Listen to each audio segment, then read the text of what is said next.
Welcome to a program devoted entirely to lefties losing it.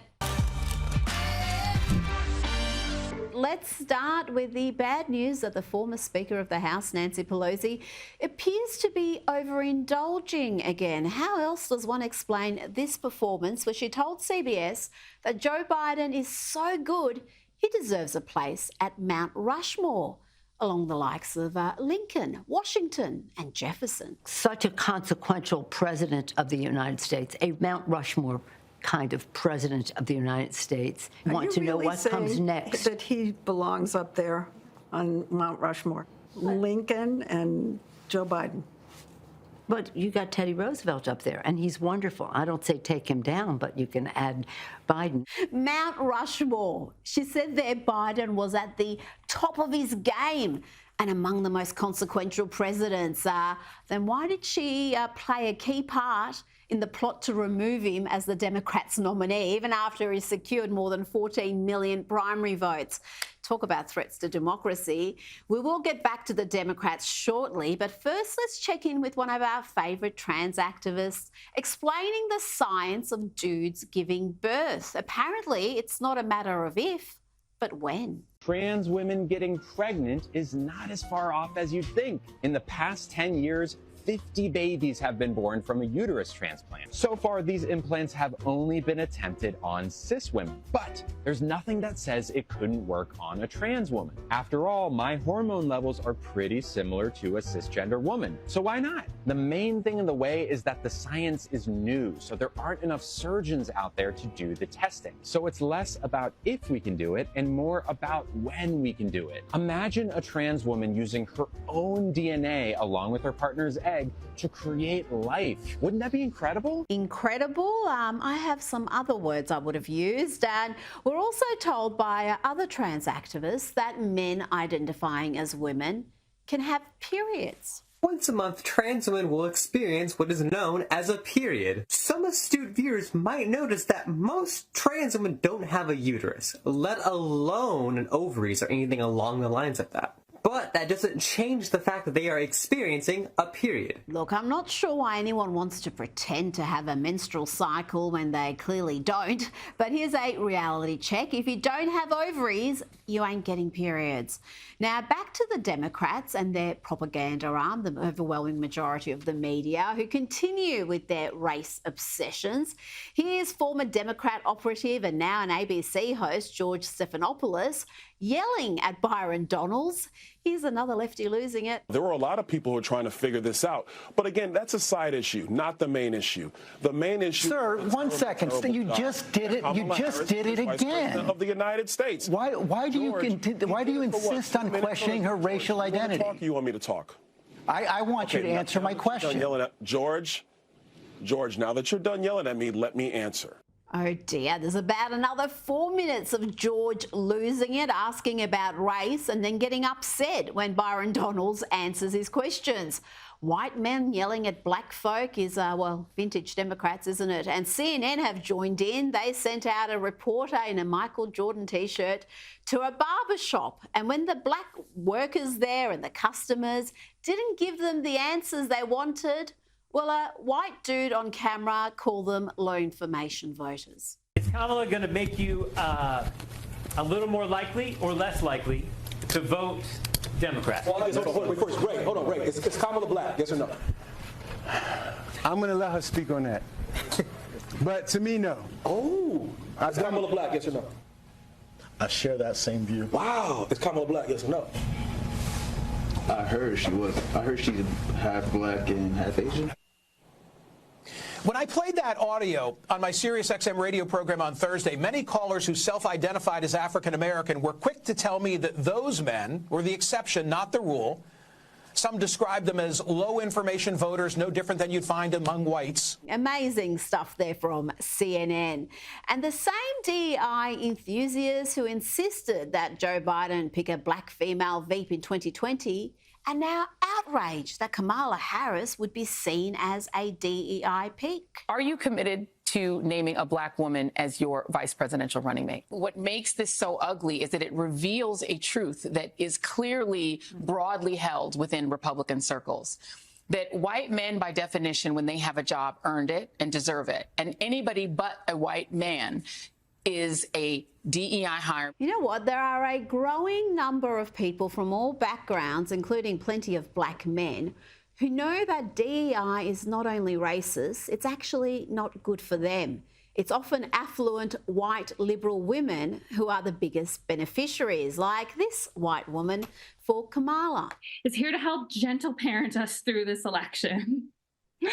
Thank you. Hi, everybody. I am so honored to speak today. I am like shaking to just be among such incredible company.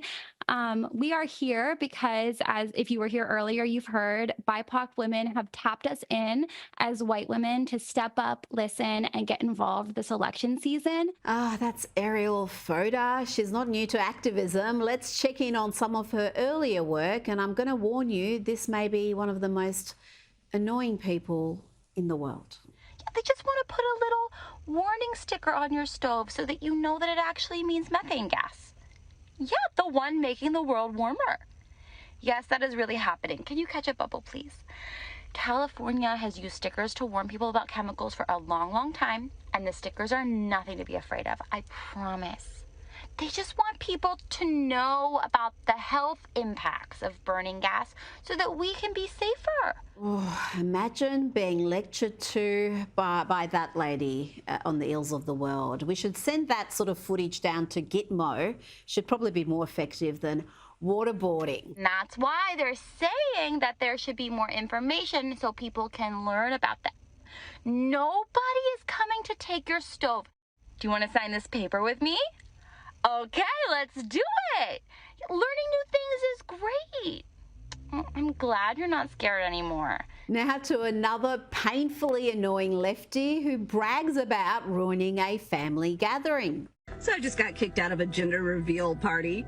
Everybody's clapping, it's a boy, and I just happen to say, well, let's give it 10 years and see if it sticks. Grandma clutches her pearl. I'm leaving! The receipt's in the bag! I got them a pride onesie from Target. And while we're on gender reveal parties, it's never too late to throw them. Here is a mum and dad throwing one for their son, who now identifies as their daughter.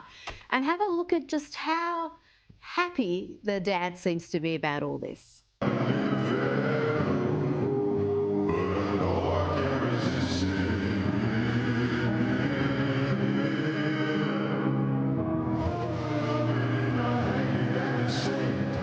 Alex Stein has been sparring with the young folk, some of them painfully woke and naive. Let's have a look. People who aren't citizens can't vote. Yes, they can. No, they can't. Arizona, Republicans made it illegal in 1995. Okay, no, you're right. You don't think an illegal? Let me just say this: you don't think an illegal immigrant has ever voted in the federal election? No, because it's not. Oh counted. my God! No, actually, I disagree with that. I you don't think? No. This guy, the delegate guy, you're so smart. You don't think an illegal immigrant has ever voted in the presidential federal election? Probably not. Oh my God. Let's have a look at the real Kamala. We know she's woke, but just how woke is she? You know, we have to stay woke. Like, everybody needs to be woke. and you can talk about if you're the wokest or woker, but just stay more woke than less woke. Yeah. Wow, that is pretty woke. In an interview with a Glamour magazine, she explained what caused her to be so woke. There are some real silver linings about what this moment in time has done to maybe cause a lot of us to be woke. And I love it. I love it. But folks are woke, and I love it. I love it. She loves it. You know what I love is what a chameleon Kamala is. I mean, she was raised in California and Canada, but she can go all southern and urban when in front of a mainly black crowd. I said to the congressman, I didn't know he could preach like that. Yeah, girl, I'm out here in these streets, and let me tell you, as they say, they not like us. Do I see people testifying? Can I get a witness? Oh, that was good. So good that it inspired this spoof. Yes, Kamala is Tropic Thunder. So I know how to make a mean pot of greens. In fact, people used to ask me to make greens for them for Christmas. One year, I had so many that I had to wash that we ended up washing them in the bathtub. So I am not playing around. Back before the war broke out, I was a saucier in San Antone. I bet I could call up some of them greens. Yeah, noodle some crawfish out the patio. I made some crab apples for dessert now, yeah? Hey, yeah! Ha! Oh, look, Kamala is very good, but she has some ways to go to reach Hillary levels of inauthentic. I don't feel no ways tired. I come too far from where I started from. Nobody told me that the road would be easy. I don't believe he brought me this far to leave me. When it comes to Kamala, we have to overlook the style and look for that substance. She's an intellectual. We've seen her explain community banks, school buses, diplomacy, space travel, and here she explains cloud storage. So you're now no longer are you necessarily keeping those private files in some file cabinet that's locked in the basement of the house. It's on your laptop, and it's then therefore up here in this cloud that exists above us, right? It's no longer in a physical place. Now, we know the two biggest issues in America are inflation and the border crisis. Yes, cost of living pressures and record numbers of illegal immigrants coming in via that southern border are top of mind for voters in the coming presidential election. So let's hear now from the Democrat nominee on how she will handle those critical issues. Here she's asked about inflation. What else are you going to do to fix this problem with inflation? All right, thank you. Well, let's start with this. Prices have gone up, and families and individuals are dealing with the realities of that bread costs more, that gas costs more. And we have to understand what that means. That's about the cost of living going up. That's about having to stress and stretch limited resources. That's about a source of stress for families that is not only economic, but is on a daily level, something that is a heavy weight to carry. So it is something that we take very seriously. Very seriously. That's the woman they're presenting as an inspired, strong leader who can lead us all in the free world. And it gets considerably worse when it comes to illegal immigration. She's on the record supporting free healthcare for illegal immigrants, not even wanting the term illegal to be used. And she's even passionately defended those who pay human traffickers to bring them across the border. Like most neo-Marxists, she's at her core pro-open borders. She even sought to compare ICE, that's Immigration and Custom Enforcement, to the Ku Klux Klan. I wish I was kidding. Well, the Klan was what we would call today a domestic terrorist group. Why? Why would we call them domestic terrorist group? Because they tried to use fear and force to change political environment. And what was the motivation for the use of fear and force? It was based on race and ethnicity. Right. Are you aware of the perception of many about how the power and the discretion at ICE is being used to enforce the laws? And do you see any parallels? I do not see any parallels between I'm talking about perception. Officers and agents. I'm talking about perception. I do not see a parallel between what is constitutionally mandated as it relates to enforcing the law. Are you aware that there's a perception? I see no. Are you aware that there's a perception? That puts ICE in the same category as the KKK. Is that what you're asking me? Oh, she wasn't done yet. That footage is from 2018, but Kamala was keen to drive the point home that ICE is akin to the KKK. Why? Because they enforce the law. Are you aware of a perception that the way that the discretion I see no parallel. I'm not finished. I see none. I'm not finished. I'm not finished. Are you aware that there's a perception that ICE is administering its power in a way that is causing fear and intimidation, particularly among immigrants, and specifically among immigrants coming from Mexico and Central America. We're about to delve into the twisted world of Kamala's Veep pick. But first, remember when Ricky Gervais told the Hollywood elite to not preach about politics? No one cares about their warped views. But sadly, they didn't listen. Here is Hollywood A-lister, Kamala fanboy, and lefty losing it, Ben Stiller. And she's also a historic candidate. You know, it's going to be the first woman president. And that's incredibly exciting. And, you know, she's Indian, she's black, she's everything. You can be more than one thing. It's incredible. You know, I'm Jewish and Irish. I wish I was black. Every white Jewish guy wishes he was black. A Jewish comic blindly following a party with an anti-Semitic problem that runs so deep that Kamala didn't pick the, well, pretty much universally acknowledged best candidate, Josh Shapiro, who could have helped her secure the crucial state of Pennsylvania, where he is governor with a 60% approval rating. But he's Jewish, and that is a problem for the Democrats, one that even CNN acknowledged. Pennsylvania's Governor Josh Shapiro is being discussed as one of Harris's potential running mates. He also endorsed her tonight. In your view, what are the pros and cons for putting him on the ticket? Well, he's certainly under consideration. I know that from key Harris allies. He's a first-term governor. He's Jewish. There could be some risks in putting him on the ticket. And right he was. It's clear that the squad, the Hamas wing of the party, is calling the shots. And did you notice Walz was not even on that list that they had up there? He wasn't one of the likely candidates. Even CNN thought he was too much of a socialist simpleton to be considered. Talking about simpletons, let's get back to Ben Stiller embarrassing himself. I just want to let you know I'm going to match your $150,000 donation. Everybody's got to get out and vote and donate. Get out there and vote and donate and like take advantage. This is such an important time right now, and this wave of energy that's happening, we got to keep going with it. So please do everything you can. Yes, Ben Stiller has gone full Kamala. Never go full Kamala. Why didn't you just listen to Ricky Gervais?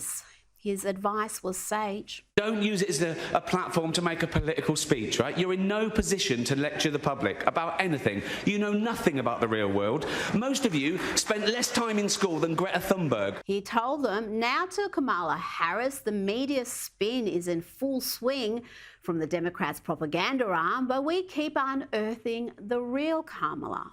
And as a woman, there's a balance to be struck between being tough and being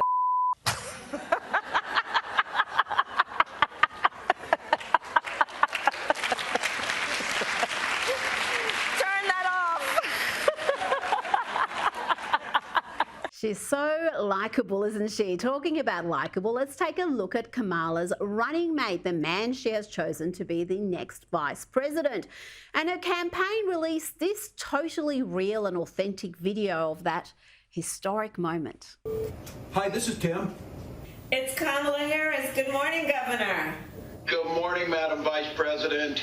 Listen, I want you to do this with me. Let's do this together. Would you be my running mate and let's get this thing on the road? I would be honored, Madam Vice President. You understand our country. You have dedicated yourself to our country. He understands the country, the socialist governor of Minnesota, the man who put tampons in boys' restrooms in schools, who wants to allow teens and tweens to access medical transitioning of their gender, who back the BLM riots even as they destroyed Minneapolis and beyond, and who changed Minnesota's flag to look a lot like the Somali flag, but they swear that's just a coincidence.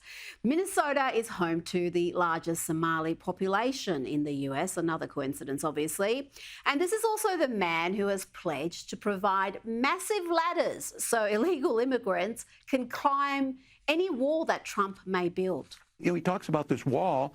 I always say, let me know how high it is. If it's 25 feet, then I'll invest in the 30-foot ladder factory. That's not how you stop this. And he's the mayor who compares the dangerous, failed doctrine of socialism to being neighborly. But we can get out there, reach out, make the case. And for one thing, don't ever shy away from our progressive values. One person's socialism is another person's neighborliness. Here he is celebrating giving illegal immigrants driver's licenses. It's done. A packed room at the St. Paul Armory erupted after the governor's signature made driver's license for all the law of the land. And behind every male lefty losing it is an even loopier woman losing it. And here is Mrs. Gwen Waltz saying that criminals should be given as many chances as they need. Having a chance every day. Like, how many chances do you get? My answer to that is as many chances as you need, which doesn't really please those law and order people. Yes, those awful law and order people who want to put criminals in jail while your husband back those who want to defund the police. So the same media that for close to 4 years called Kamala Harris ineffective, unpopular and a major liability for the Biden White House is now telling you that she's enormously competent and a popular leader. And it's clear they also have their DNC talking points on her running mate, Tim Walz. The socialist Minnesota governor is not some hard left radical. No. He's a cuddly warrior.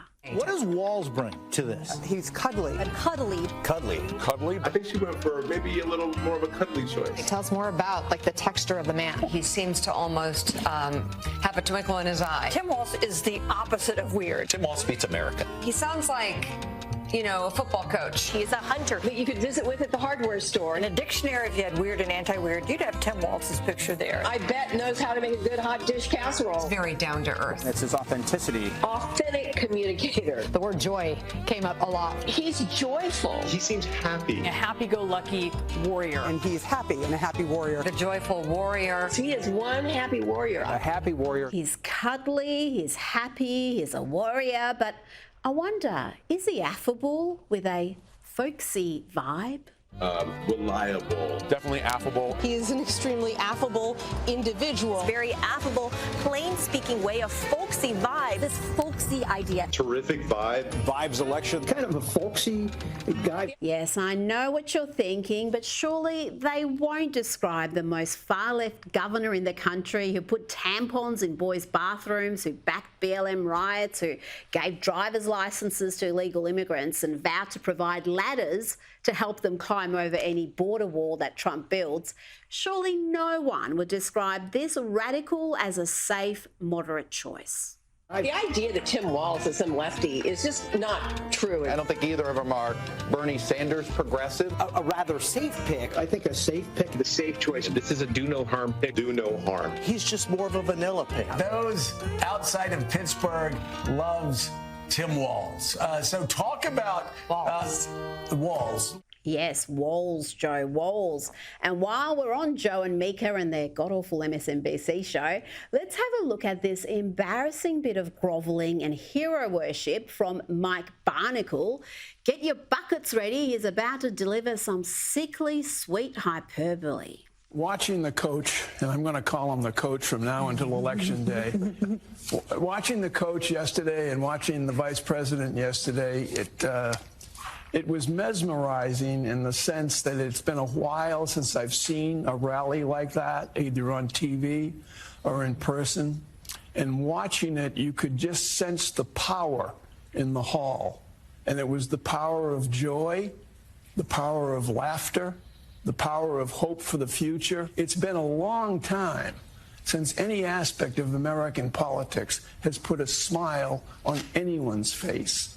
And these two people yesterday managed to put a smile on the nation's face. Mesmerizing, joyful, put a smile on the nation's face.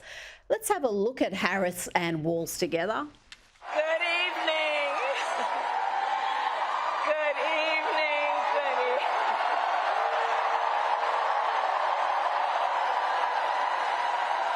Good evening, everyone. Good evening. Good evening. Oh dear.